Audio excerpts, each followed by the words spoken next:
Hello everybody, welcome to All Things Airgun. I'm Donnie Reed. Today's video will be the most serious video I will ever make. I hope you'll forgive the alluring title of this video, but I will not be shooting any skull analogs or anything today, because there's this powerful tool available to 90% of the world, if not more, called the internet, where you can search things like facts and statistics and things of that nature. So, to answer the question, the title of the video, can an air gun kill a person? It will take you less than 2 minutes of Googling to find out that answer is unquestionably yes. Yes, an air gun can kill a person, and the reason that we know an air gun can kill a person is because every single year, people are admitted to an emergency room and die from air gun related injuries. Now, I know what you're thinking. You're thinking, oh, well, you know, it's one out of how many bazillion people, right? Okay. I've got my fancy little information gathering device here. And now, of course, you must scrutinize your source of information. And not all sources of information will agree with one another. But you can get a general idea of the reality of a situation by, finding legitimate sources of information and comparing the data that you can get from them.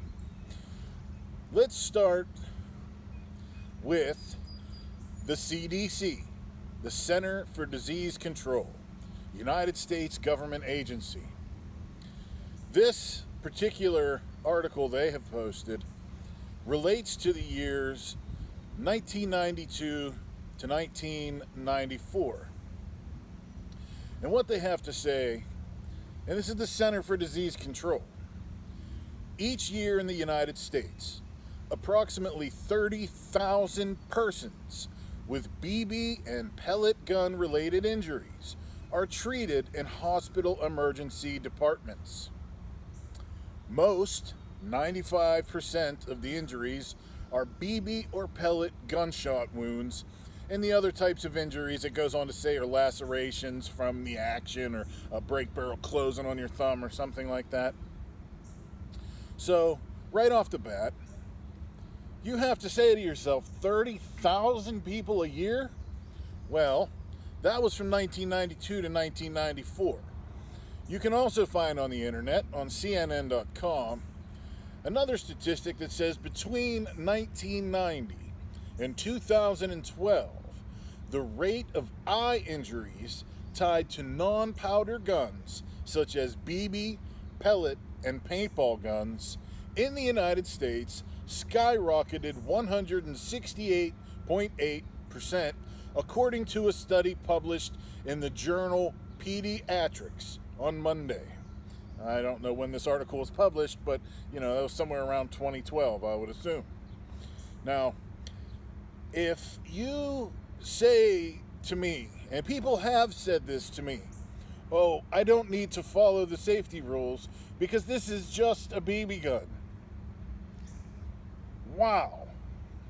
That is one of the most absurd statements you could make. Apparently you don't know what you have in your hands if you say that sort of thing, and I would urge you to strongly reconsider your position. Now, let's take this particular article from the American Association of Pediatrics. They did a study of 50 emergency room cases, all of children. And I'll read you what we have here. And again, this is from the American Association of Pediatrics, AAP. 3 of 10 children with intracranial injuries died. 2 had long-term neurologic deficits. of children with eye injuries, 66% had permanent visual loss, and 39% were blind. Now, maybe, if you get shot with a BB gun, you won't die. Maybe you will. It's absolutely possible. But the morbid injury rate is unbelievably high. It's ridiculously high. I don't know how you could possibly rationalize, oh, well, losing an eye is no big deal. Yes, it is. Yes, it is. Now, if you want to get straight to the can it kill, I'm going to run a website address for everybody on the screen somewhere here. And it's a hell of a website address, but it's worth the look. This is from the United Kingdom. Apparently from somebody called NCBI, I guess. But this is published in the Journal of Clinical Pathology. And it details 5 airgun deaths that occurred in the United Kingdom. And I'll read you an excerpt here. 3 of the victims were adult men. 1 was a 16-year-old boy, and 1 was an 8-year-old child. 4 of the air guns were .22 air rifles, and the other a .177 air rifle. 2 committed suicide. 1 person shooting himself in the head, and the other shooting himself in the chest. In both cases, the guns were fired at contact range. 3 of the cases were classified as accidents. In 2, the pellet penetrated into the head, and 1 into the chest. Conclusions. 1 person each year, on average, dies from an air-powered weapon injury in the United Kingdom. Now, this is an old article. I believe this is from, what does it say here? 1998. 1998. So,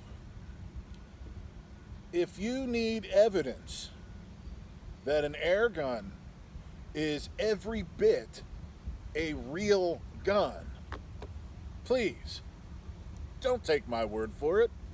Use this fancy, high-tech contraption here and do some research before you hurt yourself or somebody else. I feel very strongly about this for very good reasons, but I'll try to be as emotionless as possible in this delivery, although I feel like I'm failing at that. But you have a responsibility as an airgun owner, and I don't just mean 30 foot-pound air rifle. I mean any type of a gun that launches a projectile. A lot of the injuries sustained, and you'll have to do your own Googling here, I'm done reading you things, were from airsoft guns. I hate airsoft. I do. I disagree with the entire premise, unless it's done under strictly controlled conditions, where all of the appropriate gear is always worn and there's no deviation from the procedures in place to keep you safe. It could be a training aid, I guess, but I don't have a single airsoft gun. I don't want one, and I honestly don't like them, to be bluntly honest. But this goes into paintball guns. Paintball guns. There are documented instances of people losing eyeballs because of a paintball gun. Now, if it's just a paintball gun, I don't have to be careful. Wrong. You have a responsibility to everyone else in the world to not be an idiot with your gun of any kind. Now, I run the 4 basic gun safety rules for like 20 seconds before every one of my videos. And we'll cover those and expand upon them a little bit today, because if you follow those 4 rules, you almost can't have an accident. At least not one that will result in injury to anybody or anything of importance. Um, the first rule is treat every weapon as if it were loaded. Now, what does that mean? Do you have any idea how many people report after shooting somebody, I didn't think it was loaded? That's probably the number one thing that I see in my little research into this topic. I didn't think it was loaded. I didn't know it was loaded. Well, there's your problem. One, treat every weapon as if it were loaded. No exceptions. None. Period. Now, to elaborate a bit on what that means in day-to-day use of a gun, if you see a gun and you want to touch the gun, which most people do, the very first thing you do is treat it like it is loaded. What does that mean? That means you follow the rest of these rules. And we'll get through them. But if you hand a weapon to somebody, if I hand an airgun to somebody, I do it in such a manner that I literally open the breech, the chamber, whatever it is, and look, physically look or feel inside to make sure it's not loaded. And I hand it to that person in that condition and say, here, I just checked this. It is not loaded. You check it now. Right? Right? You don't want to just believe me. You don't do that. You check yourself and see if that thing is loaded or not. Okay. Rule number 2. I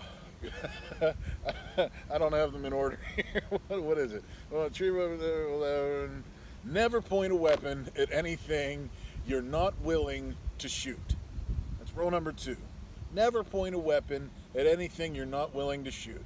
Now, some people modify this rule unnecessarily, in my opinion, and complicate it where it doesn't need to be any more complicated than that. Never point a weapon at anything you're not willing to shoot. Now, people expand on this into be sure of your target and what's behind it before you fire. That's an absurdity if you think about it long enough. Oh, there's my target, and there's a car full of babies behind it, and I'm sure, bang. That's what that rule says, okay? Now you have to take it as they insinuate, be sure that what's back there is safe to shoot at. But why would you complicate this? Never point a weapon at anything you're not willing to shoot. If I have right here a hospital full of babies and right here is a bad guy, it is irrelevant that the bad guy is there. Because if I'm pointing my weapon at that bad guy, it is also pointed at the hospital full of babies, isn't it now? So, should we be pointing a gun here? No. End of story. Do not point a weapon at anything you're not willing to shoot.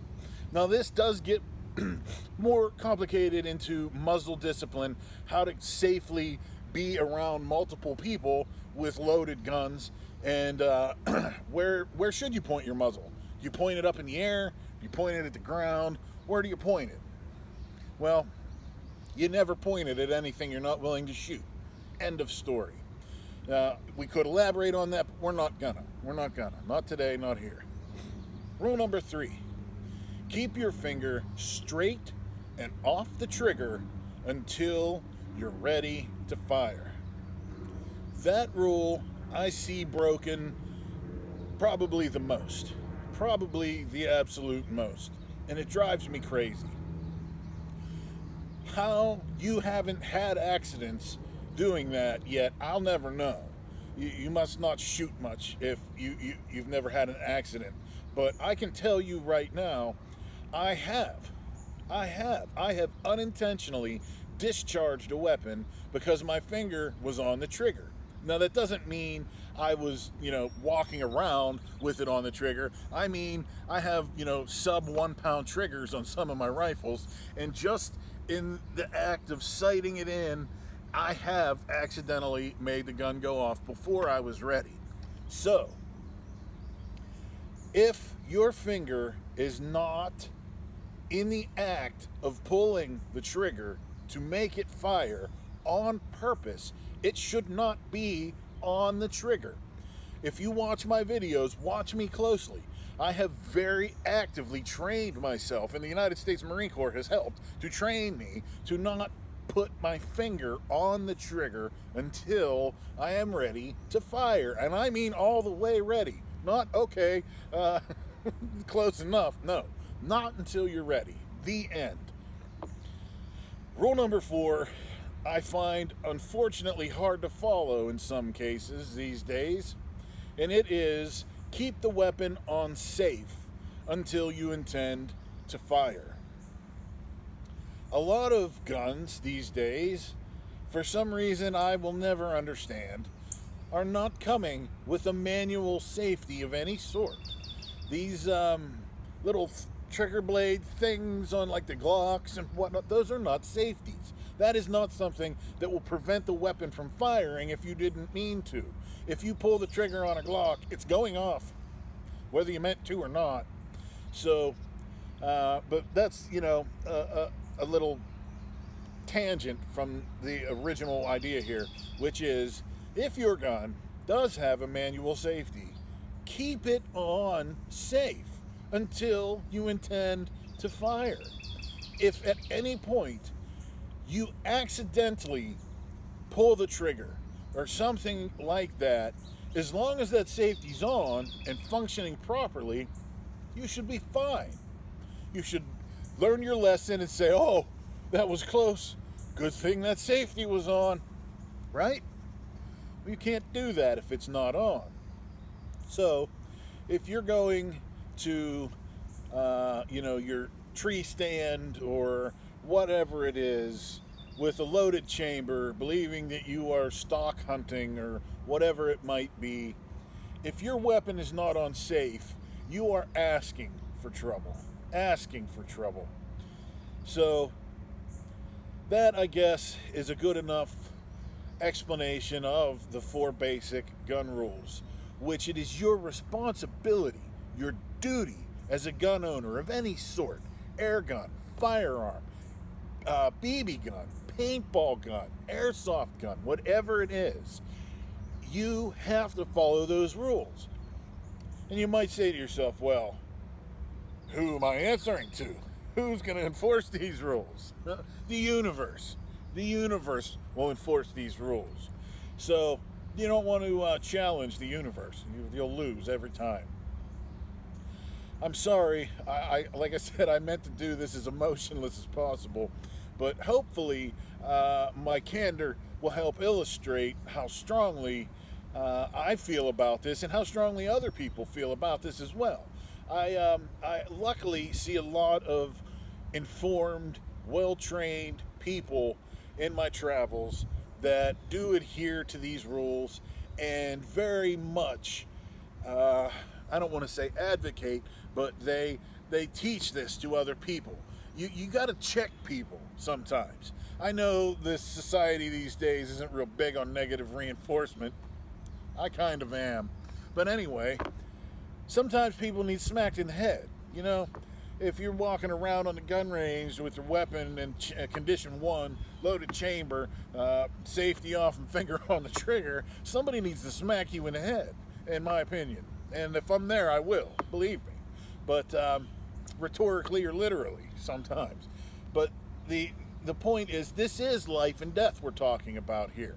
This is dead serious. If you think an air gun is any less dangerous than a firearm, you are terribly misinformed. You need to take this and Google these things I'm saying to you. Look for yourself. There are thousands and thousands and thousands of people hurt every year from air gun related accidents. People die every year because of air gun related accidents. Nobody wants to enjoy air guns more than me, and I'm sure you. It's a lovely hobby.